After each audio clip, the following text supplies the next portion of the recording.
Nilooban ng mga armadong lalaki ang isang bahay sa May Kawayan, Bulacan.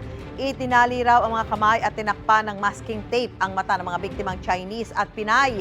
Tinangay ang 5 milyong pisong cash mula sa vault at dinukot pa ang isa sa mga Chinese. May unang balita si James Agustin. Napatakbo papunta sa barangay hall ng Barangay Perez sa May Kawayan, Bulacan ang ilang Chinese at Pilipino pasado alas 12:30 ng hating gabi kahapon. Matapos pasukin ng mga armadong lalaki ang inuupahan nilang bahay. Kita sa CCTV footage na may hawak pang kutsilyo ang isang biktima, habang ang isa tinutulungan na matanggal ang cable tie sa kanyang kamay. Ayon sa mga taga-barangay, nagiinuman ng mga biktima pasado alas 11 ng gabi nung araw ng Pasko na mangyari ang insidente. Tinutukan daw ng baril ang mga biktima, 5 Chinese na lalaki, 2 Chinese na babae at 2 Pinay.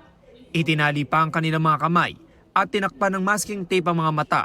Siguro kinuha muna yung pera.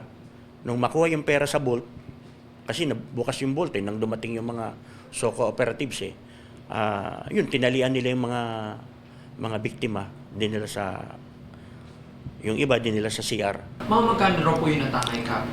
Base sa report ng mga pulis, 5 million ang natangay sa ang nakuha doon sa vault. Ang 33 anyos sa lalaking Chinese, isinama pa raw ng mga salarin papaalis sa lugar. Naagip sa CCTV footage ang 20 pulang sasakyan na ginamit sa krimen. Magkasunod itong lumusot sa St. Peter Street hanggang sa lumiko papunta na sa direksyon ng NLEX. Tahol ng tahol yung aso. And then pag review ko yung CCTV paulit-ulit pabalik-balik, what I've noticed is may 2 sasakyan na dumaan dito na pula. I cannot identify the plate number nor the model of the vehicle. Kinandado ng mga salarin ang gate ng bahay. Lumipas pa ang halos 45 minuto bago nakahingi ng tulong ang mga biktima sa mga otoridad.